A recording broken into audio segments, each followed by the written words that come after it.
Assalamualaikum warahmatullahi wabarakatuh. Kali ini kita akan belajar pembelajaran ketiga dari tema 5 subtema yang pertama. Pada pembelajaran lalu kita sudah belajar tentang magnet dan juga berbagai bentuk magnet. Pada kesempatan kali ini kita akan belajar tentang sifat-sifat magnet. Seperti yang kita tahu bahwa magnet bisa menempel di logam besi. Agar kalian tahu sifat-sifat magnet yang lain, berikut akan Ibu jelaskan beberapa sifat magnet. Yang pertama, magnet bisa menarik benda tertentu. Magnet bisa menempel di logam besi. Namun jika kita coba mengarahkannya pada benda berbahan lain, belum tentu magnet bisa menempel. Benda yang bisa ditarik oleh magnet disebut benda magnetik. Contohnya benda magnetik adalah besi, baja, nikel, dan kobalt. Sifat magnet yang kedua, magnet memiliki dua kutub. Sama seperti bumi, ternyata magnet juga memiliki dua kutub yang berlawanan. Kedua kutub itu biasa dinamakan kutub utara dan kutub selatan. Kutub magnet biasanya terletak pada ujung magnet yang menyimpan kekuatan magnet paling besar. Sifat magnet yang ketiga adalah kutub yang berbeda saling menarik. Kutub yang sama akan saling menolak. Artinya, seperti yang sudah disebutkan tadi bahwa magnet memiliki dua kutub yang berbeda. Jika ada dua magnet dan kita coba dekatkan, maka secara otomatis kutub yang berlawanan akan saling menarik. Lain halnya jika kita mendekatkan magnet dengan dua kutub yang sama, maka keduanya akan saling menolak. Intinya, kutub selatan magnet akan menarik kutub utara magnet. Sifat magnet yang keempat adalah gaya magnet bisa menembus penghalang. Jika kalian arahkan kedua magnet, mereka akan saling menarik meskipun diberi penghalang di antara keduanya. Hal itu karena magnet memiliki gaya magnet yang memungkinkan keduanya tetap saling menarik walaupun terhalang benda lainnya. Namun, kekuatan ini akan berkurang kalau penghalangnya semakin tebal. Hal itu karena gaya magnet yang bekerja akan semakin kecil. Selain ketebalan penghalang, kekuatan magnet juga penting.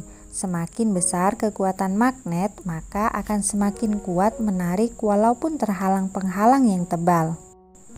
Edo sangat tertarik untuk melakukan koresponden dengan teman-teman dari berbagai negara di ASEAN.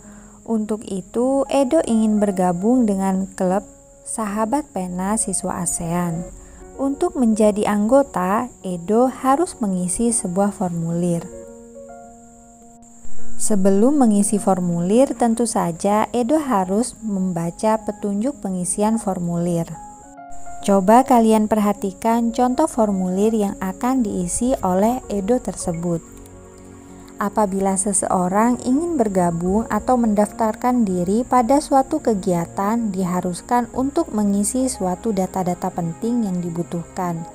Itulah yang perlu Edo lakukan untuk mendaftar dan bergabung dengan klub Sahabat Pena ASEAN. Data tersebut umumnya memuat tentang nama, tempat dan tanggal lahir, nomor yang dapat dihubungi, alamat tempat tinggal, dan lain sebagainya. Data-data tersebut biasanya tercantum pada suatu teks yang dikenal sebagai teks formulir. Menurut Kamus Bahasa Indonesia, formulir adalah sebuah lembar isian atau surat isian yang telah diisi dan harus diserahkan kepada bagian pendaftaran. Dapat dikatakan jika teks formulir adalah sebuah kertas yang mempunyai ruang terformat dan harus diisi oleh penggunanya. Secara umum, formulir berisi data atau informasi yang sifatnya tetap.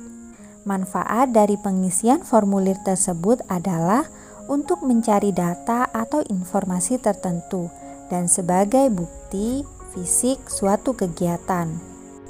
Sementara tujuan dari formulir adalah untuk mempermudah pencatatan data, mempercepat kegiatan administrasi, dan untuk mendapatkan data yang akurat. Saat kita akan mengisi sebuah formulir, tentu kita harus membaca petunjuk pengisian formulir. Hal itu saat kita mengisi formulir tidak mengalami kesulitan. Banyak sekali jenis-jenis formulir yang sering kita temui. Misalnya formulir pendaftaran sekolah, formulir pendaftaran mengikuti lomba, formulir data pribadi, formulir keanggotaan perpustakaan, dan formulir-formulir lainnya. Secara umum, formulir terdiri dari dua bagian penting. Yang pertama adalah bagian kepala dan bagian tubuh. Bagian kepala formulir biasanya berisi nama lembaga atau yang membuat formulir. Biasanya dilengkapi dengan alamat dan juga nomor surat.